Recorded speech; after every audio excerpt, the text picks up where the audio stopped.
All right, we're live. Woohoo. October 23rd. Gosh, it's going so fast. It always seems to fly by, doesn't Yeah, it? the fall flies by. Yeah, I mean, not that it feels like fall here. So, our daughter was complaining it was too hot to be fall. Yeah, well, that's life in the Southwest. That's right. That's right. But we're excited to talk podcasting today, as always. This is my favorite day of the week. I love to get a chance to talk about our topics that we have going on each week. So let's just dive right in because we are going to record our podcast live, just like we always do right here, live streaming. And we're also on Zoom with our clients and our community. And it's so fabulous because they can ask any questions they want.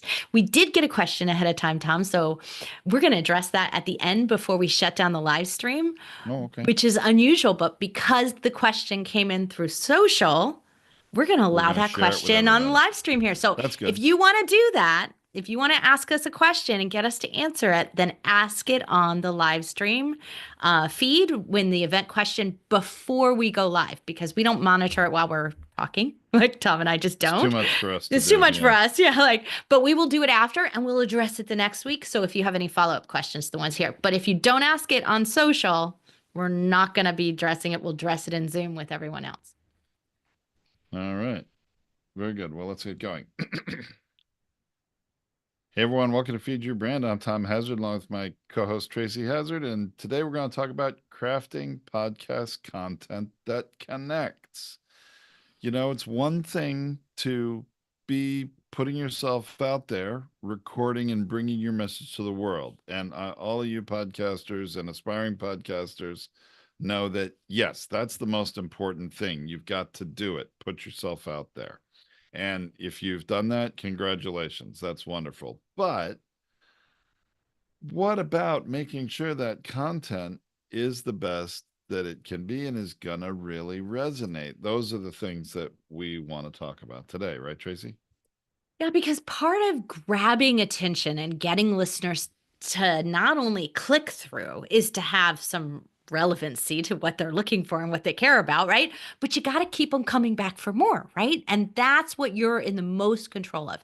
It is a little bit harder for us to control who's going to see our content. We can only do so much. The apps don't really help us in that process. So it is really our content, how we title that content and describe that content, right? That has a little bit to do with it on the tactics side of things. But if that content isn't going to resonate with the audience and the listeners that you want, they're not going to come back again. And that's what we have to do is hold their interest. And so that's some of what we want to talk about today. I agree, Tracy. Well, let's get right into it. So my number one thing on my list, I don't know what's on yours, Tom, but my number one thing on my list is being focused. I think when you're really focused about why people are coming to your show, and you keep a target on that and you keep really focused on that. Sometimes I call it curation. You'll hear me say that. You're curating your content, you're curating your guests, but it's really about being focused on giving the users, the listeners, what they want, right? Like you're giving them what they came to you for.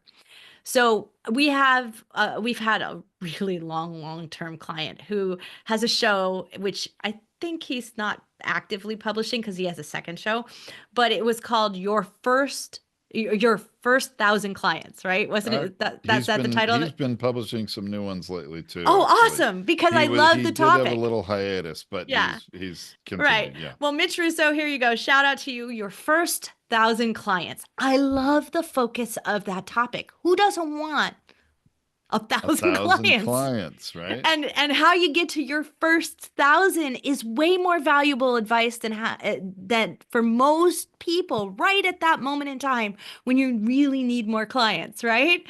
And scaling from 1,000 to 10,000 is a totally different conversation. And so if I know that that's what your focus is and you're bringing me guests and you're always asking questions and you're staying focused on that, then there's nothing I want to do but tune in next week and next week and next week, right? And that's valuable. And it's also it makes it so that I'm really likely to refer your show to other people who might have the same problem as I do. I agree. I think that is, that's a great example of a show that has a promise that it's making, and that through delivering on that promise provides the value to the listeners that they're looking forward to.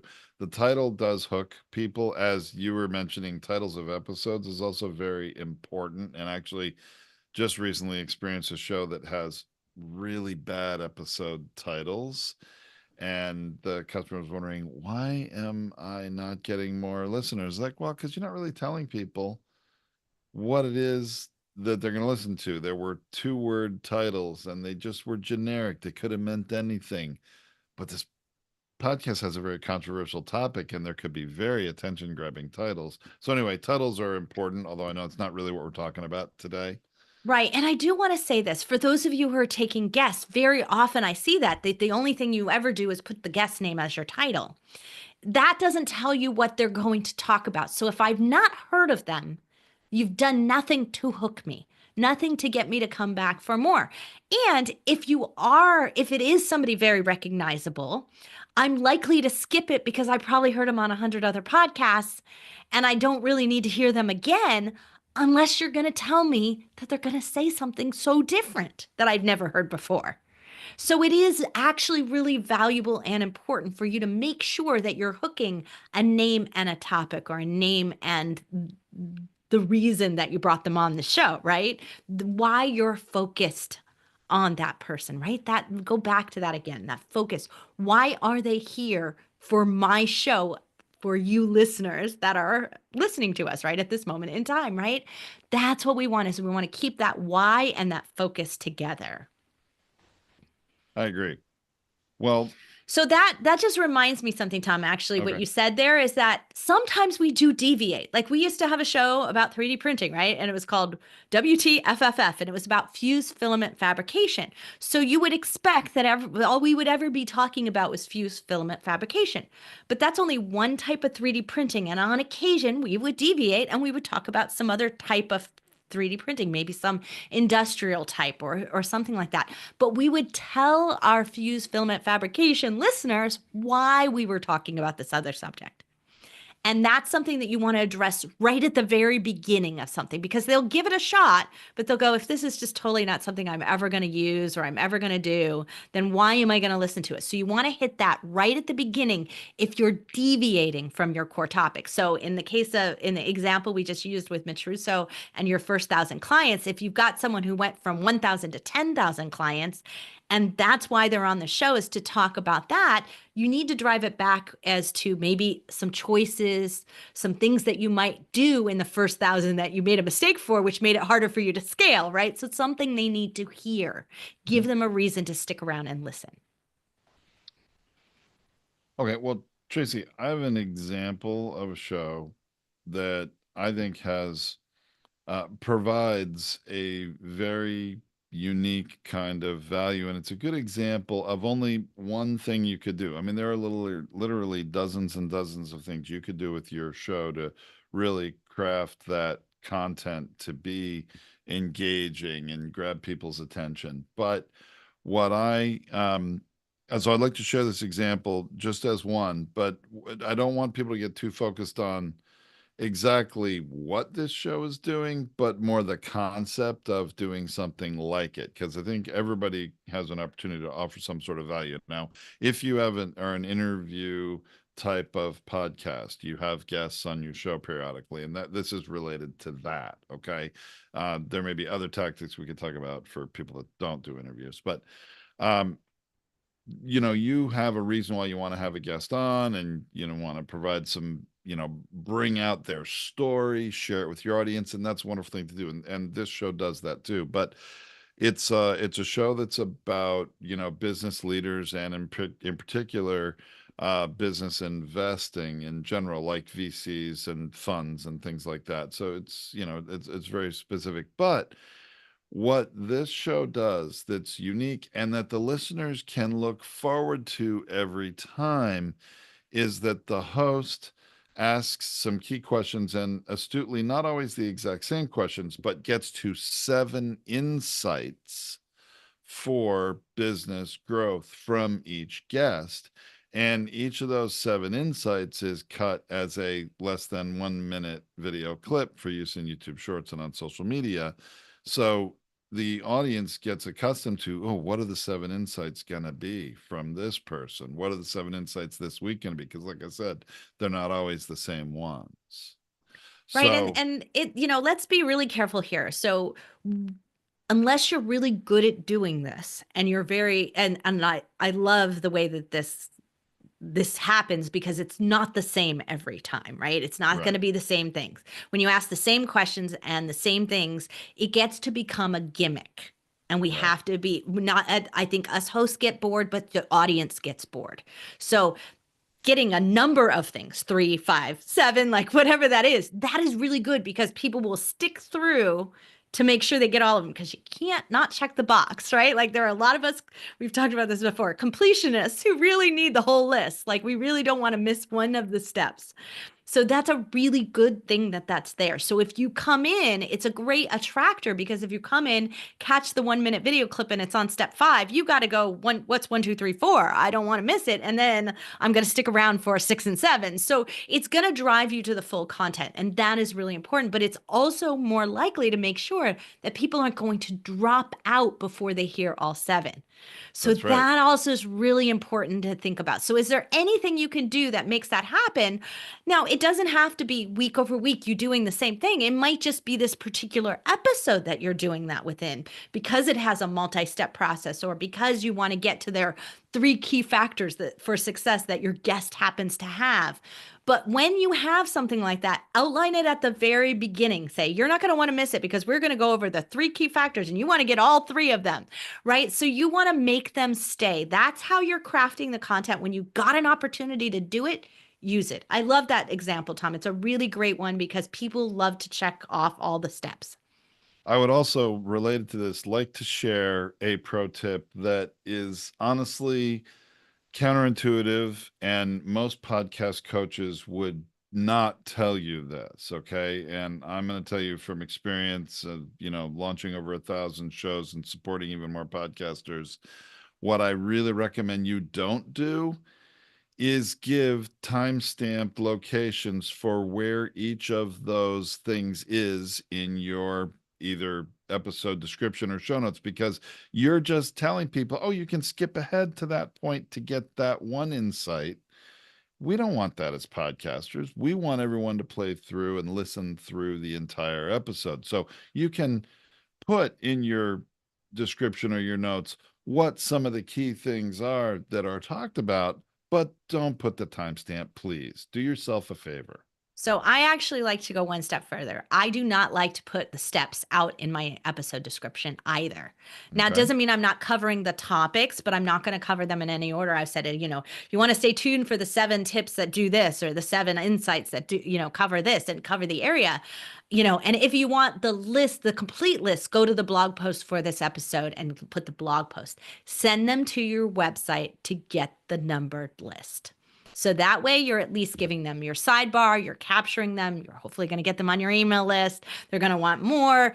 So you're getting more information from them because when they're listening, they're just listening. You have no an interaction with them. You don't know who your subscribers are. You've got to drive them somewhere else. So I don't want to baby them by giving them everything they need right there, make them listen to get that, right? And then the other option is if you do want to give them a list, you want to give them those tools, that resources, make them get it from you directly, Hmm. not get it through Apple, I agree. not get it through Drive that Spotify. traffic to your website. Give people the value for free. Just make sure it goes through your own turf, that you are the resource.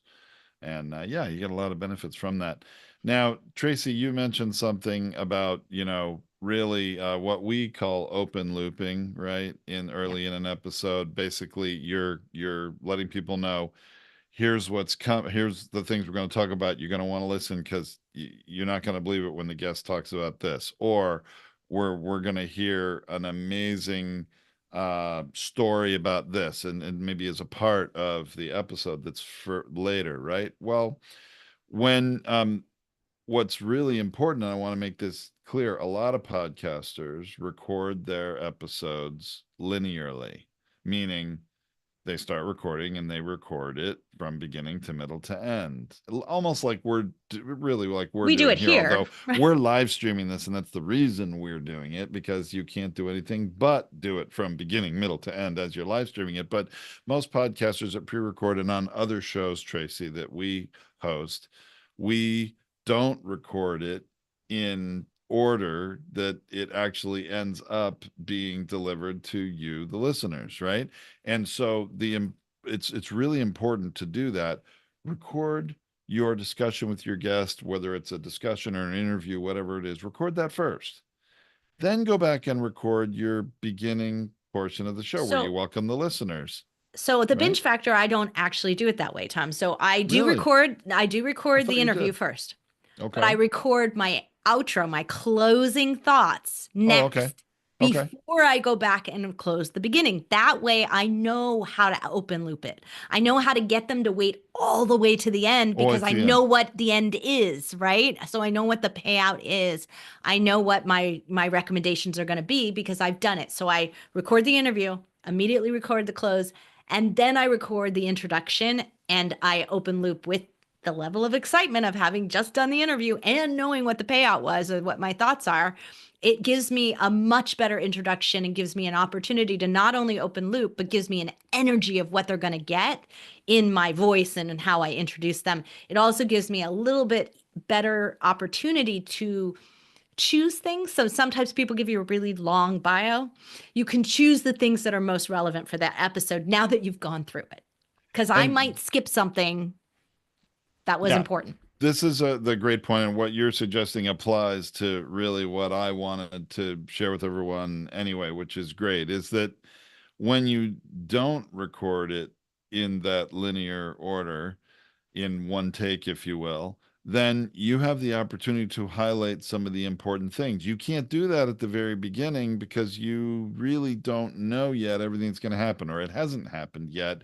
And it's really kind of obvious. I think it podcasters who interview people all the time and don't do this often hurt themselves because all they really can do at the beginning is talk about what they've read, the guest's bio, or the worst is when they ask the guests to introduce themselves and sort of read their own bio. I don't really personally like that. I think it's sort of really early podcasting, and we can all do a little better than that with just a little effort and produce a much more interesting dynamic show.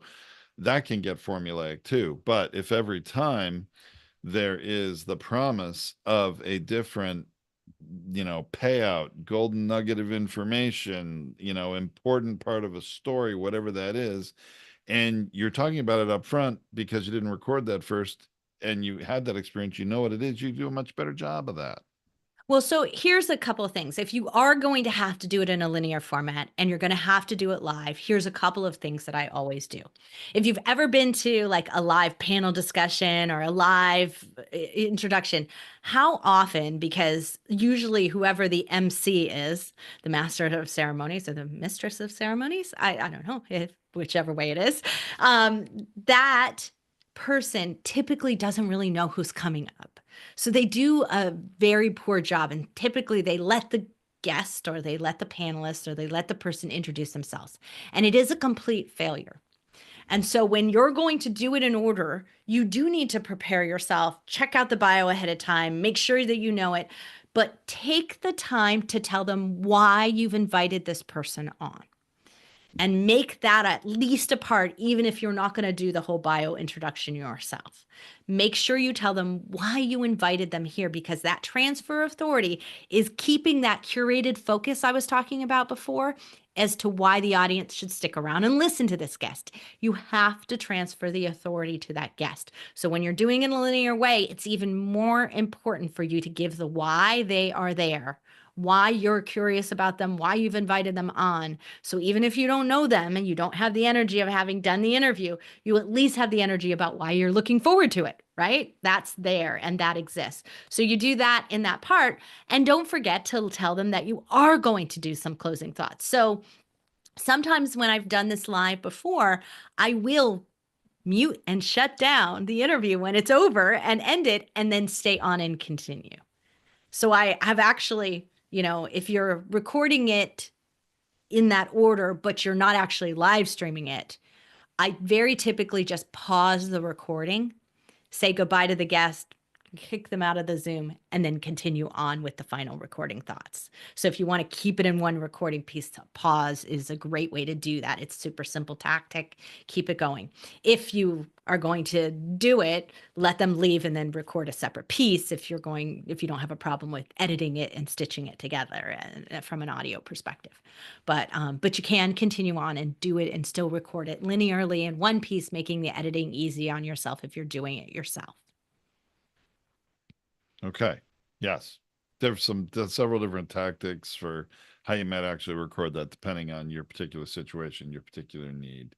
Um, but anyway, just the real I think people don't realize, and again, I think too many podcasters don't listen to their own shows, right? That's right. And I'm not saying you need to listen to every episode. You don't. We're not going to listen to hear ourselves speak, every episode. You recorded it. You were there the first time. Why do you need to listen to it again? I'm just talking about once in a while, listening to your episode from a listener perspective. And are you delivering something that is engaging? Are you delivering something that's are you motivating them at the beginning and getting them set up and like, all right, yeah, I want to hear this, and they're going to stick with it, right? Yeah. Remember last week when I talked about the podcaster who I didn't air the episode for the Binge Factor because she flipped out over my coaching? I If do. if she had Yes. actually listened to her episode, she would have understood why it had a bad listener experience because it was very clear that a script was being read. And so, if you're doing any of those things, it's even more important. Even if you only have a scripted section of your show or anything that you're doing, like I have some people who do like a scripted tip of the day or something like that, or a meditation. You need to hear the experience on what it's like to hear that without looking at yourself. Close your eyes if you're watching the video, turn the video off, whatever it is, but listen to it. Take in the audio and listen to the experience because sometimes it's not as good as you think it is. And I don't want to discourage anyone from continuing to podcast because of this. I don't want you to think this is fatal. You shouldn't be podcasting if you do this. Look, we all started green. I mean, if you want to have a laugh, I'm gonna Tracy's not gonna like that. I'm gonna say this. Go back and listen to our very first couple episodes of WTFFF. Oh my You'll God. have to I don't know find if you can you'll find have to them. find the volume one because we did so many episodes. We broke them up into different podcast shows, listings, if you will, and volume one has it.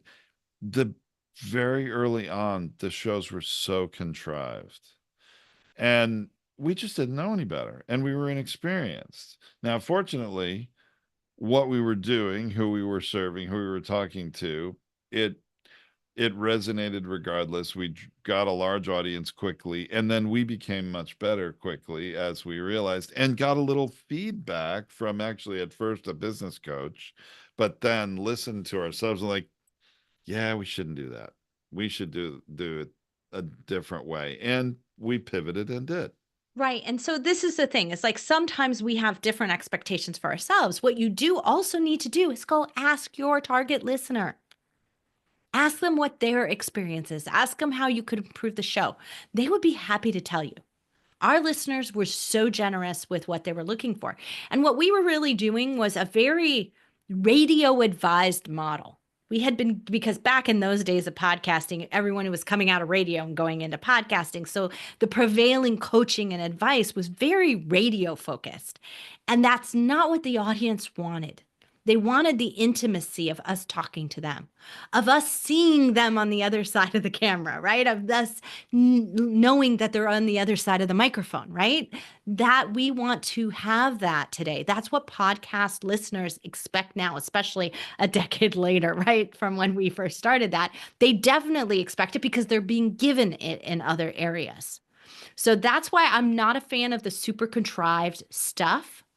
I'm really much more a fan of these things that provide this I hear you, I see you, and I know you're out there, listener, and I'm making sure I'm delivering for you. That focus on your listener is going to come across in what you choose to do, the content you create, the guests you choose to do, and the way you maybe segment it or pull it out or open loop and deliver it. But the second part of that is knowing your listeners.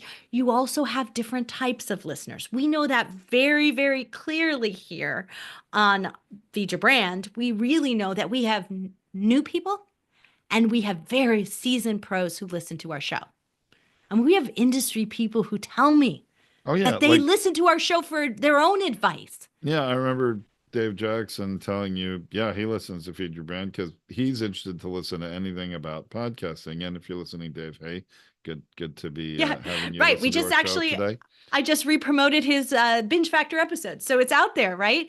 So, Yeah. and that's right. Like we need to improve ourselves and that model of continuous improvement. That's why Dave Jackson is a great coach because he's continually improving. And you have to remember that too.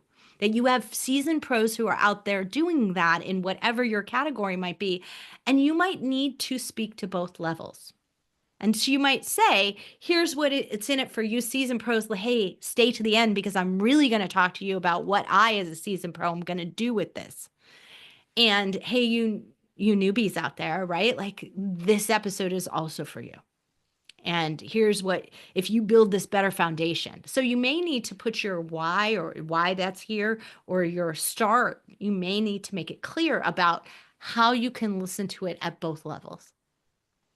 I think that's really important, especially when you do have a wide variety of listeners at different stages. And I think a lot of people in a lot of coaches in business that you know are attracting new people, but they have other people they're supporting that are further along in their journey.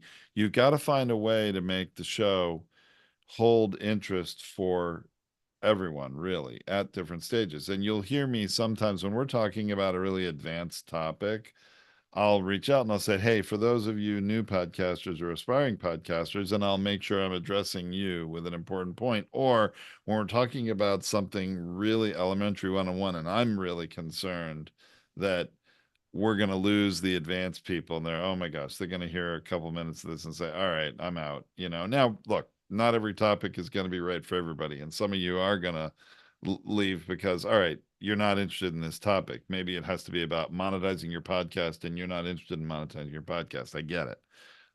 But I try to be cognizant of this, and I know you do too, Tracy. How are we providing content for people at different stages, even within the same topic and in the same episode? Because I think it's important. You want to provide value for everyone, at least we do on this show, and not every show is like that, but it's something to consider. And even when you're interviewing, it is okay to take a time out and a pause. And you just say, hey, I love what you just said there. And I'm very sure the seasoned pros out there got that. But I want to take a step back and say, ask the question that would then help a beginner be able to get to that stage or define it. Sometimes it just needed a definition. Like, what Yes, did you just say? What was that acronym? And what does that mean? And right. we got No, newbies out there who need to you've know what you meant by that. You've got to do it. I agree. Definition of terms, especially industry terms, are really important. Don't assume everyone knows it, Yeah. and even if you think, well, my right listener should know it. Okay, maybe. But I do think that it's I it's can't tell wise to you. define it. Plus, from an SEO perspective, too, if you're gonna have that term in a blog post eventually, or there are other good reasons why you might want to define it. Yeah. And look, I have it happen all the time that someone will come back and say, I didn't know that term. Thank you for defining it. And I've been podcasting for 5 years. Or, in our 3D print world, I've been 3D printing for months and I still didn't know that term, right? Like, so it happens in your own industry. Sometimes it's really good to define those things even for ourselves. Couldn't agree more. What else you got, Tracy? So, content. We got to keep stuff moving along. Like that is one of the most important things that I think that we forget about is like we don't necessarily need to hear everybody's whole story. We don't need to start at the beginning. Very often we get caught up Oh, in how important the story is for everything, but it drags out and loses interest. And so I have, and I'm happy to link it again in the blog post for this episode, but I have my interview questions.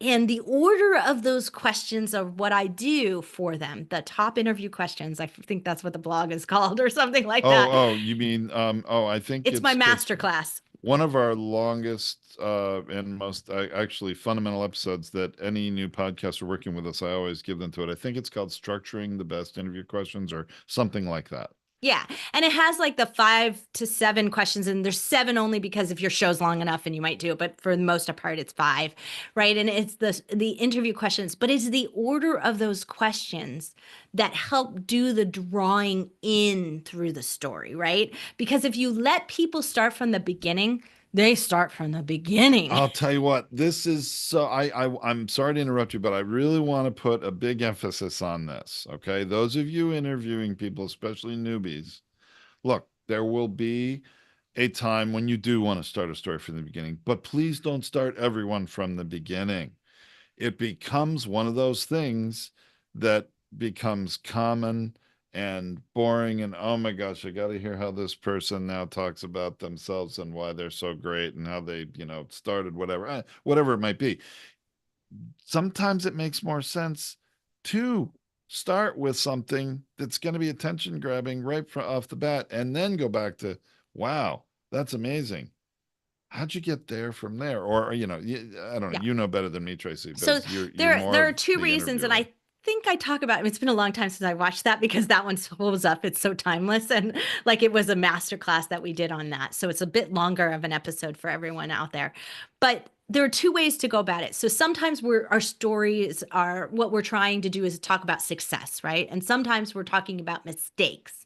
The 2 different models for how you might be going about your thing. You want to learn from those mistakes, and those are the lessons that you're bringing, or there's a success and I want to take the same path, right? I want to learn what that path is so I can take it. That's the point of the story model or the story arc that you're going to take along these shows. And many of your shows are structured like this. And this is specifically for interviews, not for topics. Keep that in mind here, right?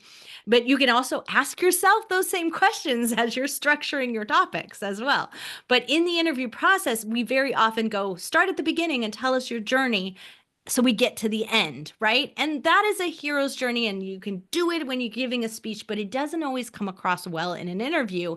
And if you let them go, it takes too long. Very often they start at the wrong spot for where you really want to go from.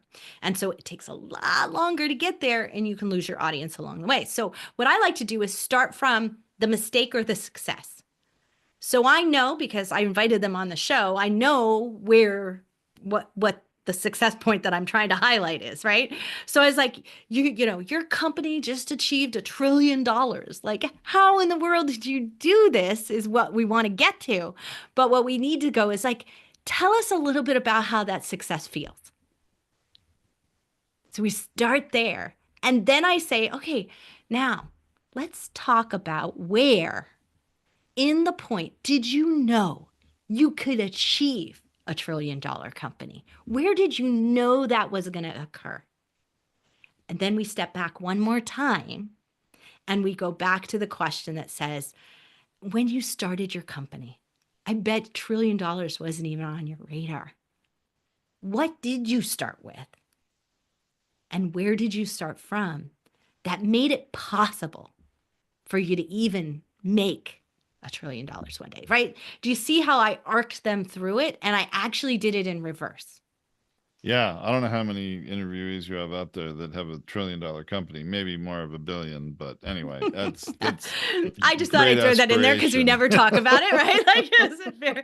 But anyway, yeah, it's like, $1 million, whatever. Where you made your first No, no, million, no. I'm whatever it is, sorry. I'm right? just teasing you, I know. but it's a very good point though about the questions. And that's Because a trillion is so big, right? Like, because that journey may have taken so long. Like, that's the point for so many of us. Like, the journey is not a 6-month journey, right? Your listeners may need the next 6 months for themselves, but the journey might have been a 6-year journey, a 16-year journey, right? Like, to get to that point. And so you can't let them start at the beginning, right? How often are you like, well, when you were a child, like, what made you think you were going to be a podcaster? I never thought I was going to be a uh-uh. podcaster, right? Like, I've had somebody ask me that before. I was like, I did think I was going to be a journalist. Like, like, so I had You to did like at really one come up point, with a yeah. story, right? Like, I had to come up with how to start that story for them. And it had to start at like, 10 years old in my closet pretending to be a journalist and, with the press badge on my hat.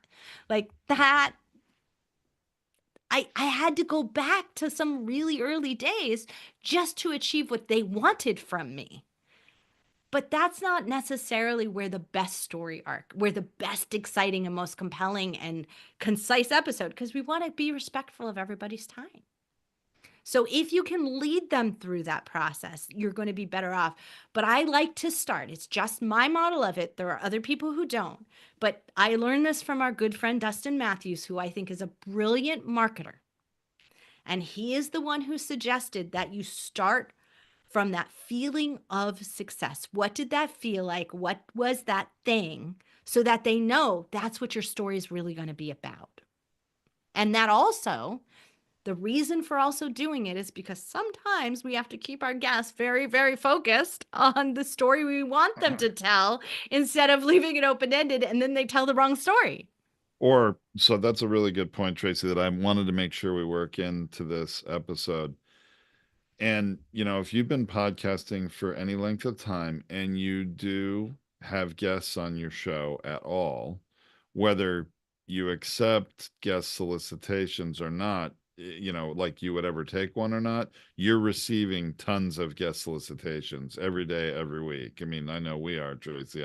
I keep all these, really generic PR agencies blind emails. They really don't know me. They haven't really researched my show and everything from that all the way to the ones that may be more targeted. But please beware of the person who is hawking a book that, is getting on as many podcasts as possible and just wants to say the same thing on every podcast. Just doesn't take a whole lot of research to find out whether shows they've been on recently talking about that book and are they saying the same thing over and over. And you want to make a good decision. Do you want to have them on your show and risk that they're going to say the same thing? Or, Tracy, like you're saying, if you're, really intentional about it, you can plan to not allow them to tell that same repetitive story over and over and get something different out of them, which is, I think, more interesting as a podcaster and more challenging to try to do. But then also, you provide some unique value from a otherwise, guest who's on the circuit, right? And that's the one thing that I really want to hammer home here for you, right? We're talking about crafting podcast content. That means you're the artist. You're the one with the paintbrush. You're the one in control, right? You get to use the scissors and cut out what you don't want in the collage. My mom's a collage artist, right? You get to use the scissors and cut it out, right? That's a decision that is made. You get to make the choice about what goes in it and what doesn't go in it. And even if you're not editing, you're still making that choice by what question you choose next, by what topic, what story you tell next if you're doing a topic based show, right? You are crafting that. You are in charge of that. And it is really important if you're going to build a beautiful masterpiece, right? You're going to build something that people takes in the whole thing, listens to it all the way through, and tells their friends they can't miss that. That's what we ultimately want. This is how we really get more listeners. And that we have to take that role seriously. Wow, that's one of the clips and sound bites right there, the previous minute or two that needs to be put out on social for this episode because that was incredibly well said. And I think, for look, there are people in podcasting that have good business reasons why they want a podcast. They want to share their nuggets of wisdom. They're going to put it out there. There may be SEO reasons.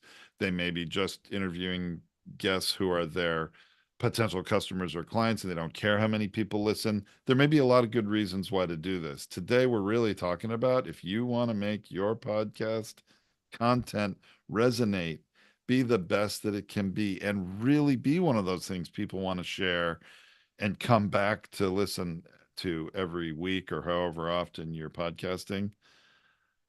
What Tracy just said there was gold, and I'm So hope the that the hope what we're trying to get through is coming across here.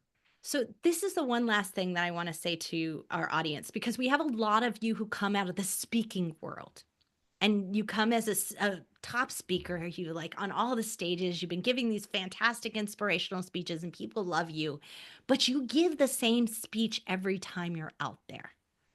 This show cannot be that. This show is improv.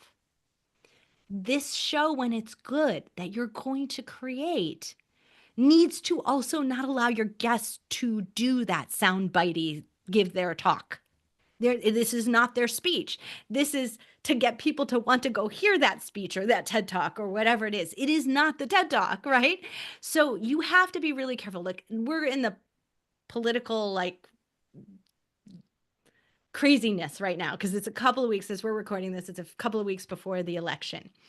And it's getting to the point where the news is replaying the same soundbite from speech after speech after speech, right?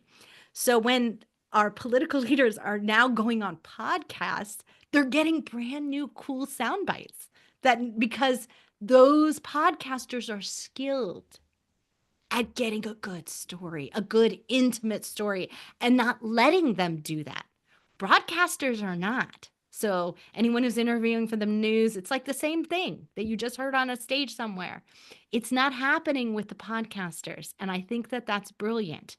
And I think we have to remember that that's the skill we want to hone because that is going to keep our listeners coming back. It's going to keep our show growing. It's going to get us to Better Call Daddy level, right? And that's what we want because we're skilled at drawing that out and making the audience want to hear it. Combining the two things, telling them why they should be there, keeping it focused on what they want to hear, and then delivering on that with a beautiful topic or a fabulous guest and keeping that all honed in, focused, crafted so that it delivers what we said it was going to deliver from the promise of our show and the promise of the episode. Now, for you new or aspiring podcasters out there, please don't get overwhelmed by this. I'm sure you're like, oh my gosh, I was just going to get on the mic and start recording. And now I have Thank to you for think bringing about it all back, this Tom. stuff, right? So, look, what Tracy was just sharing, that's what you aspire to do and the journey you're going on that you will get there. Please do not wait until it's perfect to record it and to put it out there because you'll stay in this area of permanent potential for I've seen people do it for years. I So really this is do what I want to recommend say here, Tom, is better like to we're get done and get it out there than have it be perfect. You'll improve as you go. I'm sorry, Tracy. Go yeah. ahead. So I mean, look, I've done over I think probably at this point 3,500 At interviews. I mean, least I think my 3,000. bio Yeah. says 3,000, right? But I'm way beyond that at this point. And I'm like maybe over 1,000 somewhere. So not Right. near And as so much. what you're going to learn is what didn't work. Mm-hmm. And then you won't do it again. And that's the only way, honestly. To have a bad interview is a good thing because Yeah. I learned so much more from the bad interviews than I did from coasting along on the good ones. Make it a successful failure. Definitely. Right. So hopefully you'll get a couple of those in the way and it'll teach you. But that is the thing. If you want to continuously improve, start somewhere, take a listen to your show and ask your key listeners, ask a seasoned pro and a beginner what they think and what you could do more of. Ask them very specifically, what do you wish you, you would do more of, and what do you wish you would do less of? Ask them both. And you will get very surprising, very different answers than you would determine to do on your checklist of things you want to improve. You'll be very surprised at what they will tell you to improve. All right. Sounds good. All right. Well, we're going to stop this episode. And lucky for our live streamers, we're going to actually answer a little question because on the live stream, you guys asked us a question, which is so fabulous. So we're going to get to that before we actually shut down it. But the episode ends right here. And don't forget, you can always get the blog post for this episode at podcastersunited.org and the link to that interview question masterclass, the best interview questions that is going to be there as well. So make sure you go to podcastersunited.org and click on this episode so that you can find those links. All right, let's end it right there. That'll be a good Okay. place. We'll let the outro pick up from there. Yep. That was fun. That was one of the more engaging ones. I've enjoyed that one today more than certain others lately. So I hope everyone did too. All right, Tracy, what's that question we need to answer before So we stop the live hold stream? on a second. I got to pull it up. Oh, Give me one moment. come I was trying to pull on. it up. I know. I was like, You're I'm sorry, supposed to but be I prepared. got distracted. So because I picked up my phone. So when we did our 3D printing podcast, this is called filling some dead air. Yeah. Our audience really liked our banter between us sometimes, and some of that ribbing or teasing, or I was more technical in 3D printing and Tracy wasn't. And anyway, Yeah. you're not always going to have that with a guest. Any of you that do co-hosted shows, I think it's important to develop that kind of good banter in our rapport. We actually have a couple co-hosted shows launching very soon. Yeah. All right, Tracy. It gives you a chance to like one of you to like dive into the personality and the focus, and the other one to kind of go into like, hey, let's define that, especially if it's someone who's a newbie. So it gives you an opportunity to have your like place in how you address the episode. So the question we got was from Jed Morley, and Jed asks us, how do I get more people listening to a podcast?